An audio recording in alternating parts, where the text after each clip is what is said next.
இந்த வீடியோவில் நாம் பார்க்க போகிறது secondary growth in dicot stem part 1 video in secondary growth in plant anatomy. Secondary growth in dicot stem first வந்து நம்மளுக்கு primary growth பற்றி தெரியும். ஸோ இந்த primary growthனா எப்போவுமே வந்து சாயிலில் சீடை நம்ம போடுறோம். விதையை போட்ட பிறகு ஜெர்மினேட் ஆகி the cotyledonary ஸ்டேஜ்னு சொல்லுவோம். இது டெவலப் ஆகுதா? ஸோ இந்த ஃபஸ்ட்டு இந்த பிளிமியூலில் இருந்து 2 யங் லீவ்ஸ் டெவலப் ஆகுது. ஓகே, நெக்ஸ்ட்டு இந்த யங் லீவ்ஸில் இருந்து கொஞ்சம் ப்ரைமரி க்ரோத். அந்த ப்ரைமரி க்ரோத்துக்கு காரணம் வந்து யாருன்னா அபிக்கல் மெரிஸ்டம். ஸோ அந்த அபிக்கல் மெரிஸ்டம்னா இந்த டிப்பில் ரூட் அண்ட் ஷூட் டிப்பில் ப்ரெசென்ட் ஆகிருக்கு. அவங்களால வந்து அவங்க மூலமாக லென்த்தை இன்க்ரீஸ் பண்ண முடியுது. So prime that is apical meristem. இந்த அபிக்கல் மெரிஸ்டத்தில் ப்ரோகேம்பியம் ஒன்று இருக்குது. அந்த ப்ரோகேம்பியம் தான் ப்ரைமரி சைலம் அண்ட் ப்ரைமரி ஃப்ளோயத்துக்கு ரெஸ்பான்சிபிள், டெவலப்மெண்ட்டுக்கு ரெஸ்பான்சிபிளாக இருக்கும். இப்போ நாம் எடுத்துக்கோங்க, நாமளும் குழந்தையாக தான் பிறக்கிறோம். அந்த குழந்தை பிறந்து ஒவ்வொன்றா கற்றுக்குது. ஸோ இப்போ ஸ்கூலில் வந்து ப்ரைமரி லெவல் இருக்குது. இப்போ ப்ரீகேஜி கிண்டர் செக்ஷனு, அதுக்கப்புறம் ப்ரைமரி லெவல், அதுக்கப்புறம் செகண்டரி லெவல், அப்புறமா ஹையர் செகண்டரி லெவல், இப்படி ஒவ்வொரு ஸ்டேஜை தான் தாண்டி போகிறோம். இப்போ இந்த செடி வந்து இப்போ ப்ரைமரி ஸ்டேஜில் இருக்குது. ஸோ இந்த ப்ரைமரி ஸ்டேஜ்லேருந்து டெவலப்மெண்ட் ஆச்சுன்னா நெக்ஸ்ட் ஸ்டேஜ் டெவலப்மெண்ட் ஆச்சுன்னா அதுதான் ட்ரீயாக மாறுது. இப்போது ப்ரைமரி ஸ்டேஜுக்கு வந்து யார் ரெஸ்பான்சிபிள் பார்த்தீங்கன்னா அந்த ப்ரைமரி டீச்சர்ஸ். அதே மாதிரி இந்த ப்ரைமரி க்ரோத் இன் பிளான்ஸுக்கு யார் ரெஸ்பான்சிபிள்னு பார்த்தீங்கன்னா அபிக்கல் மெரிஸ்டத்தில் இருக்கிற ப்ரோகேம்பியம். அதே மாதிரி இந்த செகண்டரி க்ரோத்துக்கு யார் காரணமாக இருக்காங்கன்னா வாஸ்குலார் கேம்பியம், கார் கேம்பியம். இது எதில் இருக்குன்னா lateral meristem. The plant organs originating from the apical meristem pass through a period of expansion in length and width. இப்போ இந்த plant organs வந்து அப்பிக்கல் மெரிஸ்டத்தில் இருந்து தான் வருது. ஏன்னா அப்பிக்கல் தான் ஃபஸ்ட்டு அந்த வளர்ச்சிக்கு மெயின் காரணமே. ஏன்னா அதில் தான் புரோட்டோடம், ப்ரோகேம்பியம், இதெல்லாம் கிரவுண்டு மெரிஸ்டம் இதெல்லாம் இருக்குது. ஸோ இதில் இருந்து தான் வந்து அடுத்த ஸ்டேஜ் டெவலப்மெண்ட்டுக்கு தேவையானது. ஸோ இந்த அப்பிக்கல் மெரிஸ்டம் எதில் ரெஸ்பான்சிபிளாக இருக்காங்கன்னா அதாவது எக்ஸ்பேன்ஷன் இன் லென்த். ஸோ லென்த்தை இந்த பூமியிலேருந்து மேலே வரையும் போகிறதுக்கு ஸ்டெம்மில் லென்த். அதே மாதிரி ரூட் கீழே பூமிக்கு அடியில் போகிறதுக்கு. ஸோ அப்போது லென்த்துக்கு ரெஸ்பான்சிபிளாக இருக்காங்க. The roots and the stem grow in length with the help of apical meristem is called primary growth or longitudinal growth. இப்போ இந்த ரூட்ஸ்லேயும் ஸ்டெம்லேயும் வந்து லென்த் வைஸாக க்ரோத் இருக்குது. அதை நாம் என்னன்னு சொல்கிறோம்னா ப்ரைமரி க்ரோத், அதாவது ஃபஸ்ட்டு டெவலப் ஆகிற க்ரோத்தை ப்ரைமரி க்ரோத்துன்னு சொல்கிறோம். இல்லை லாங்கிடியூடினல், அந்த ப்ரைமரி க்ரோத் எப்படி இருக்குன்னு சொன்னேன், இந்த லாங்கிடியூடினல் நேராக போகுது, இந்த லாங்கிடியூடினல் ஆக்சஸில் போகுது. அதனால் அதை நம்ம என்னன்னு சொல்கிறோம் primary growth or longitudinal growth. இந்த ப்ரைமரி க்ரோத் வரத்துக்கு காரணமாக இருக்கிற மெரிஸ்டம் எது? Apical meristem. The gymnosperm and most angiosperm including some monocots show an increase in thickness of stem and roots. Secondary இதை வந்து நம்ம என்னென்னு சொல்கிறோம்னா secondary growth or latitudinal growth. இப்போ வந்து ஜிம்னோஸ்பெர்ம்லேயும், ஜிம்னோஸ்பெர்ம்ஸ்னா என்ன? நேக்கட். ஜிம்னோஸ்னா நேக்கட், ஸ்பெர்ம்ஸ்னா சீட்ஸ். நேக்கட் சீட்ஸ் இருக்கிற ஒரு ஃப்ளாரிங் அதாவது பிளான்ஸ் அதை நம்ம என்னென்னு சொல்கிறோம் ஜிம்னோஸ்பெர்ம். ஆஞ்சியோஸ்பெர்ம்ஸ், ஆஞ்சியோஸ்னா க்ளோஸ்டு, ஸ்பெர்ம்ஸ்னா சீட்ஸ். க்ளோஸ்டு சீட்ஸ் இருக்கிற அந்த பிளான்ஸை வந்து நம்ம ஆஞ்சியோஸ்பெர்ம்ஸ்ன்னு சொல்லுவோம். அண்ட் இதில் சில மோனோகாட்ஸ்லேயும் நம்ம செகண்டரி க்ரோத்தை பார்க்க முடியும் இல்லையா? மோனோகாட்ஸில் வந்து கேம்பியம் இல்லை, அது க்ளோஸ்டு வாஸ்குலார் பண்டில்னு தான் நம்ம சொல்கிறோம். ஆனாலும் அங்கேயும் என்னது நம்ம பார்க்கலாம், செகண்டரி க்ரோத்தை பார்க்கலாம். இந்த பனை மரம், தென்னை மரம் இதெல்லாமே மோனோகாட்ஸ் தான், அதுலேயும் நம்ம செகண்டரி க்ரோத்தை பார்க்கலாம். Shows and increase in the thickness of the stem and roots. So இதில் வந்து ஸ்டெம் அண்ட் ரூட்ஸில் வந்து அந்த திக்னஸை இன்க்ரீஸ் எப்படி இந்த லாட்டிடியூடினல் வைஸை இந்த மாதிரி இன்க்ரீஸ் ஆகுது. ஸோ அதை நம்ம என்னன்னு சொல்கிறோம் latitudinal growth or secondary growth. The secondary growth in dicots and gymnosperms எதனால் ஏற்படுது? அதாவது செகண்டரி க்ரோத் ஜிம்னோஸ்பெர்ம்ஸ்லேயும் டைகாட்ஸ்லேயும் வரத்துக்கு காரணம் டைகாட்ஸ்னா 2 cotyledons. இந்த ரெண்டுத்துல செகண்டரி growth வர காரணம் யாருன்னா லேட்ரல் மெரிஸ்டம். ஸோ இந்த லேட்ரல் மெரிஸ்டத்தில் 2 கேம்பியம் இருக்கு, vascular cambium and card cambium. So how do the trees increase their growth? So இந்த growthனா இதுதான். எப்படி இன்க்ரீஸ் ஆகுது, அவங்க சைஸ் அதாவது எப்படி இன்க்ரீஸ் ஆகுது, அதை பற்றி நாம் இப்போ படிக்க போகிறோம். Next, secondary growth in dicot stem. இதுதான் நம்மளோட topic. Vascular cambium.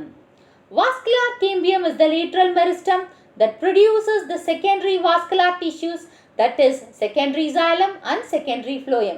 So vascular cambium தான் என்னது, எதுல இருந்து டெவலப் ஆயிருக்கு, lateral meristemல இருந்து டெவலப் ஆயிருக்கு. ஸோ இதில் வந்து 2 lateral meristem, இது எதுக்கு ரெஸ்பான்சிபிள், இப்போ பிரைமரி xylem and phloem எதுல இருந்து வந்தது, ப்ரோகேம்பியம்னு சொன்னேன் இல்லையா, அதே மாதிரி அதாவது செகண்டரி xylem and phloem எதுல இருந்து வந்ததுன்னா lateral meristem.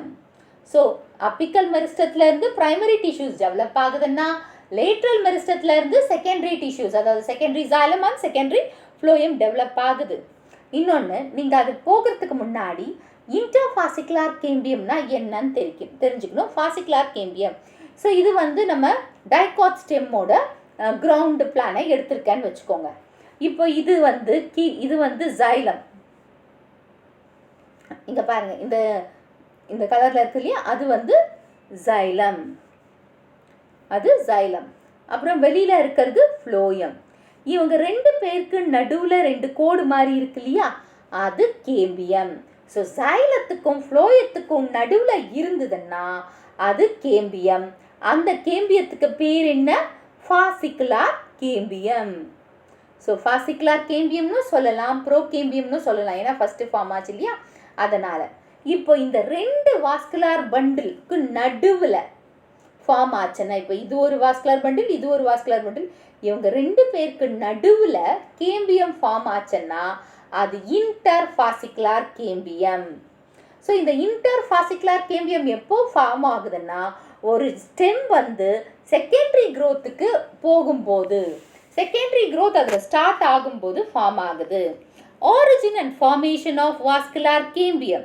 A strip of vascular cambium that is believed to originate from the procambium is present between the xylem and phloem of the vascular bundle is called intrafascicular cambium or fascicular cambium. இப்போ இந்த xylemத்துக்கும் phloemத்துக்கும் நடுவில் இருக்கு இல்லையா, அதுதான் நம்ம என்னன்னு சொன்னோம், ப்ரோகேம்பியம்.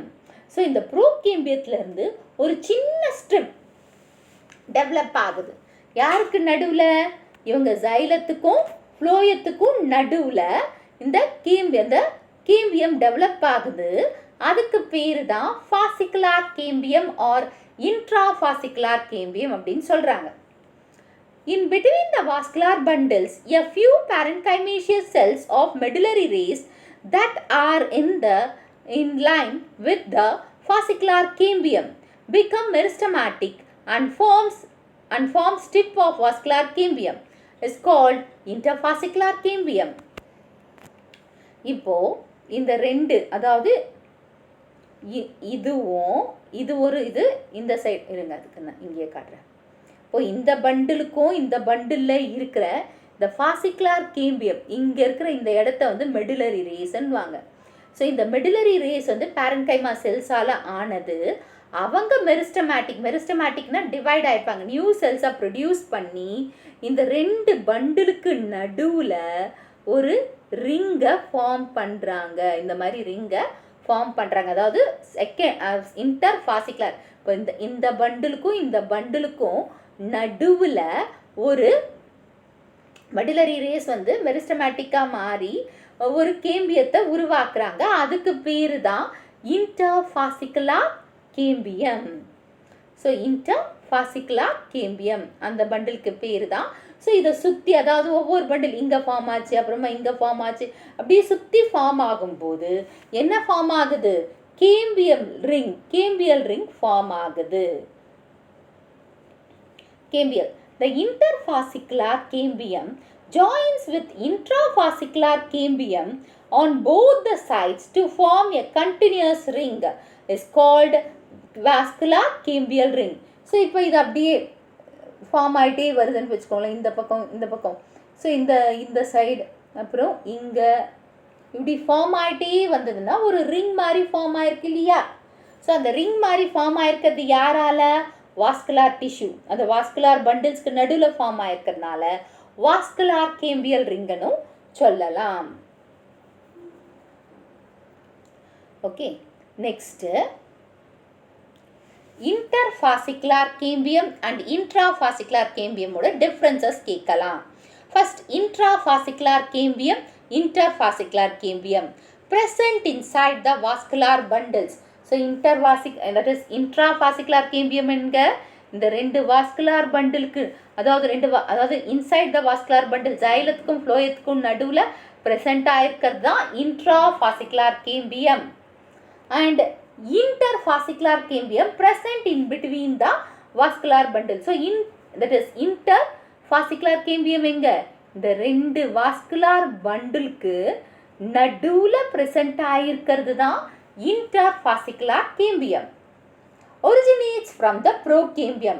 So இந்த ஃபாசிகுலர் கேம்பியம் எங்கேருந்து டெவலப் ஆச்சு? ப்ரோகேம்பியம்னா அபிக்கல் மெரிஸ்டத்துலேருந்து டெவலப் ஆச்சு. ஆனால் இன்டர்ஃபாசிகுலர் கேம்பியம் எதுலேருந்து டெவலப் ஆச்சு? Originate from the medullary rays. Medullary ரேஸ்ன்னா இங்கே இருக்கிற பேரன்கைமா செல்ஸ்லேருந்து டெவலப் ஆச்சு. Initially, it forms a part of primary meristem. So, interfascicular cambium startingல வந்து primary meristemலேருந்து ஒரு part of primary meristem-ஆ இருந்திருக்கு. intrafascicular cambium வந்து ஒரு part of primary meristem-ஆ இருந்திருக்கு. Interfascicular cambium, from the beginning it forms a part of secondary meristem. So, இது வந்து beginningல இருந்தே secondary meristem-ஆ இருந்திருக்கு. எது? Interfascicular cambium. இன்ட்ரா வந்து ஸ்டார்டிங்கில் ப்ரைமரி மெரிஸ்டமாக இருந்து அப்புறமா செகண்டரி மெரிஸ்டத்துக்கு ஹெல்ப் பண்ணுது. ஆனால் இன்டர்ஃபாசிகுலர் வந்து எப்போவுமே செகண்டரி மெரிஸ்டமாக தான் இருக்குது, ஸ்டார்டிங்கில் இருந்து மாற்றிக்கவே இல்லை. Organisation of vascular cambium. The cells of vascular cambium do not fit into the usual description of meristem, which have isodiametric cells with a dense cytoplasm and large nucleus. யூஸ்வலாக நம்ம மெரிஸ்டமேட்டிக் செல்ஸ் போடுவோம்னா எப்படி போடுவோம்னா இந்த மாதிரி போட்டு இதில் வந்து large nucleus, அதாவது நியூக்ளியஸும் நிறைய சைட்டோபிளாசம் இருக்கிற மாதிரி போடுவோம். இதுதான் மெரிஸ்டமேட்டிக். ஏன் அந்த மாதிரி போடுறோம்னா அவங்க ஐசோடயமெட்ரிக் செல்ஸ். ஐசோடயமெட்ரிக்னா சேம் டயாமீட்டர் இருக்கிற செல்ஸ். ஆனால் இந்த வாஸ்குலார் கேம்பியம் வந்து அந்த மெரிஸ்டமேட்டிக்கோட அந்த கேரக்டரிஸ்டிக்ஸோட ஒத்து போகலை. ஏன்னா இங்கே டென்ஸ் சைட்டோபிளாசம் லார்ஜ் நியூக்ளியஸ் இருக்கிறதுனால அந்த டிஸ்கிரிப்ஷன் ஒத்து போகாமல் இருக்காங்க. while the active vascular cambium possesses cells with large central vacuole surrounded by a thin layers of dense cytoplasm. ஆனால் இங்கே எப்படி இருக்குன்னா இந்த வாஸ்குலார் கேம்பியம்மை சுற்றி, அதாவது வாஸ்குலார் கேம்பியத்தில் வந்து பெரிய பெரிய என்ன இருக்குது? லார்ஜ் வேக்யூல்ஸ் இருக்குது. லார்ஜ் வேக்யூல்ஸ், அந்த வேக்யூல்ஸை சுற்றி தின் லேயரில் சரவுண்ட் ஆகிருக்கு cytoplasm. So large vacuole, cytoplasm எப்படி இருக்குது? தின் லேயராக அதை சுற்றி இருக்கிற மாதிரி இருக்குது. So vascular cambium is the presence of two kinds of initials. இந்த வாஸ்குலார் கேம்பியம் இந்த மாதிரி இருக்கிறதுக்கு காரணம் வந்து two kinds of initials இருக்கு. fusiform initial and ray initial. fusiform initial. So these are vertically elongated cells. They give rise to the longitudinal or axial system of the secondary xylem and phloem. The arrangement of fusiform initials எப்படி arrange ஆயிருக்குன்னா, அதாவது இப்போ வந்து vertical ரோஸில் arrange ஆயிருக்கு. So fusiform initials எப்படி arrange ஆயிருக்குன்னா vertical ரோஸில் arrange ஆயிருக்கும். வெர்டிக்கல்னால் என்னது? இந்த மாதிரி இதில் அரேஞ்ச் ஆயிருக்கு. இப்படி இருக்கிறது தான் வெர்டிக்கல் ரோஸில் அரேஞ்ச் ஆயிருக்கும். எலாங்கேட்டட் செல்ஸ், எலாங்கேட்டட்னா இந்த மாதிரி இருக்கும் பெருசாக. ஓகே, இந்த மாதிரி நீட்டிட்டு இருக்கிறது எலாங்கேட்டட் செல்ஸ்ன்னு சொல்கிறோம். they give rise to longitudinal or axial system. So இப்படி எலாங்கேட்டடாக இருக்கிறதுனால longitudinal axial சிஸ்டமாக தான் இருக்கும், சிஸ்டமாக இருக்கும். ஸோ அது செகண்டரி ஜைலமாக இருக்கட்டும், செகண்டரி ஃப்ளோயமாக எதுலேயுமே longitudinal ஆக்சிஸில் தான் இருக்கும். ஸோ இது காரணம் வந்து ஃபியூசிஃபார்மோட அரேஞ்ச்மெண்ட் தான். ஸோ இதில் 2 types ஆஃப் வாஸ்குலார் கேம்பியம் வந்து ரெக்கக்னைஸ்ட் ஆகிருக்கு. ஒன்று வந்து storied and storied or stratified cambium and non-storied or non-stratified cambium. If the fusiform initials are arranged in horizontal tiers with the end of the cells of one tier appears at approximately the same level as seen in the tangential longitudinal section TLS. This is called storied cambium or stratified cambium. இப்போ இந்த fusiform வந்து horizontal டயர்ஸில் இருக்கும். ஹாரிசான்டல்னா இந்த மாதிரி டயர்ஸில் இந்த இருக்கு இல்லையா, so இது ஒரு டயர், இது ஒரு டயர், இந்த ஒரு டயர், இந்த மாதிரி இருக்கிறத தான் நம்ம டயர்ன்னு சொல்கிறோம், ஹாரிசான்டலாக இருக்கிறது. So with the end of the cells one tier appearing at approximately the same level. So இந்த எண்டில் பார்க்கும்போது சேம் லெவலில் தான் இன்னொரு டயரோட கோயின்சைட் ஆகிற மாதிரி இருக்கும். ஸோ இந்த டயர் அதுவே வருதுன்னா அதோட எண்ட் ஆஃப் த இதுலேயும் சேமாக கோயின்சைட் ஆகிற மாதிரி அந்த எண்டோட கரெக்டாக இருக்கும். அது நம்ம டான்ஜென்ஷியல் லாங்கிடியூடினல் செக்ஷனில் பார்க்கும்போது நம்மளுக்கு தெரியும். ஸோ டான்ஜென்ஷியல்னால் அந்த இந்த இடம், அந்த இப்போ இந்த டயருக்கும் அந்த அதாவது மேலே இருக்கிற இந்த டயருக்கும் இந்த டயர்லேயும் அந்த டிஎல்எஸ் அந்த செக்ஷன் எடுத்து பார்க்கணும். டான்ஜென்ஷியல்னால் அது பார்க்கும்போது ரெண்டும் சரிசமமாக இருக்கிற மாதிரி இருக்கும், சேமாக இருக்கிற மாதிரி இருக்கும். அதுதான் storied or stratified cambium. It is the characteristics of the plant with short fusiform initial. So short fusiform initial இருக்கிற பிளான்ட்ஸோட கேரக்டரிஸ்டிக்ஸே storied cambium or stratified cambium. Whereas in plants with long fusiform initials, they strongly overlap at the ends, and this type of cambium is non-storied or non-stratified cambium. So இந்த எண்டில் அவங்க வந்து என்ன சேமாக இருப்பாங்க, அது ஸ்டோரிட். ஆனால் இங்கே வந்து பார்த்திங்கன்னா இந்த எண்டில் வந்து ஓவர்லாப்பிங் இருக்குது பார்த்தீங்களா, இப்போ சரிசமமாக இதில் இருக்குது மேலேயும் கீழேயும் இந்த டயர்ஸில் நம்ம பார்க்கும்போது. ஆனால் இந்த நான் ஸ்டோரிடில் வந்து அந்த எண்டில் வந்து பார்த்திங்கன்னா ஓவர்லாப்பிங் உங்களுக்கே பார்க்கலாம், மேலேயும் கீழேயுமா இருக்குது, ஒன்றுத்துக்கு மேலே ஒன்று ஓவர்லாப் ஆகிருக்கு. ஸோ அந்த மாதிரி இருந்ததுன்னா அது வந்து non-storied or non-stratified cambium. Ray initials. These are horizontal elongated cells. They give rise to the ray cells and forms the elements of the radial system of the secondary xylem and the phloem. இவங்களும் horizontal wise, அது வந்து வெர்டிக்கல்னு பண்ணோம் இல்லையா, இது ஹாரிசான்டலாக இப்படி இருக்கும். Horizontal வைஸாக elongated செல்ஸாக இருப்பாங்க. ஓகே, எலாங்கேட்டட் செல்ஸாக இருப்பாங்க. அப்புறமா இவங்க வந்து செல்ஸ், அதாவது ரேஸ் மாதிரி செல்ஸ்க்கு வந்து கொடுப்பாங்க.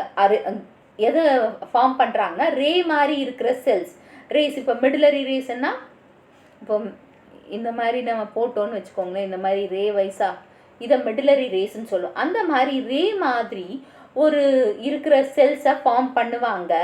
ஸோ இதில் இது வந்து ரேடியல் சிஸ்டம். ரேடியல்னால் அந்த சுற்றி, அதாவது ரவுண்டாக ட்ரான்ஸ்வர்ஸாக, அது வந்து லாங்கிடியூடினல் ஸ்ட்ரெயிட்டாக போச்சு இல்லையா, இது வந்து இந்த மாதிரி ரவுண்டாக ரேடியல் சிஸ்டத்தில் secondary xylem and secondary phloem வந்து ஃபார்ம் ஆகும். Activity of vascular cambium. The vascular cambial ring. So activity of vascular cambium. The vascular cambial ring which actively cuts off new cells both towards the inner and the outer side. இப்போ இந்த vascular cambium ring form ஆகுது இல்லையா, இதுதான் அந்த cambial ring. So அந்த cambial ring form ஆன உடனே ஆக்டிவாக உள்ள இன்னர் சைடும் அவுட் சைடும் புது செல்ஸை ஃபார்ம் ஆகும்.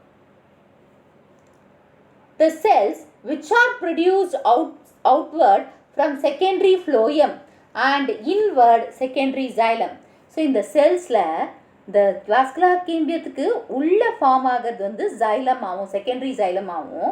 வெளியில் ஃபார்ம் ஆகிறது வந்து செகண்டரி ஃப்ளோயம் எலமெண்ட்ஸாகவும் இருக்கும். At places, cambium forms some narrow horizontal bands of parenchyma which passes through the secondary phloem and secondary xylem. So, இப்போ வந்து inward and outwardல cells form பண்ணுது இல்லையா, இந்த அந்த cambium வந்து சில primary, that is cambium வந்து சில parenchyma cells form பண்ணுது இங்க. ஸோ அந்த ஃபார்ம் பண்ணுறது, அதாவது ஃபார்ம் பண்ணுது, அந்த ஃபார்ம் பண்ணுற அந்த பேரன்கைமா உள்ளேயும் வெளியிலையும் ஃபார்ம் ஆகுது இல்லையா, அது வந்து secondary phloem and secondary xylema form ஆகுது. These are the rays. Due to the continuous formation of secondary xylem and phloem through vascular cambium activity, both the primary xylem and secondary xylem get generally crushed. இப்போ தொடர்ந்து நம்மளுக்கு cells, அதாவது இங்கே primary அந்த cambium ஆக்டிவிட்டியால் தொடர்ந்து உள்ளே வந்து secondary xylem-மும் வெளியில் வந்து செகண்டரி ஃப்ளோயமும் தொடர்ந்து ஃபார்ம் ஆக, இந்த ப்ரைமரி ஃபஸ்ட்டு ஃபார்ம் ஆன primary xylem and primary phloem வந்து க்ரஷ் ஆகிடுச்சு. ஸோ இந்த வீடியோ உங்களுக்கு புரிஞ்சிருக்கும்னு நினைக்கிறேன். இந்த வீடியோ உங்களுக்கு பிடிச்சிருந்தா ஒரு like, share, subscribe to science easy tech channel. என்னோட பழைய வீடியோ லிங்க் டிஸ்கிரிப்ஷன் பாக்ஸில் கொடுத்துருக்கேன். நீங்கள் என்ன போய் பாருங்கள். ஏதாச்சும் டவுட்ஸ் இருந்தால் கமெண்ட் பாக்ஸில் போடுங்க.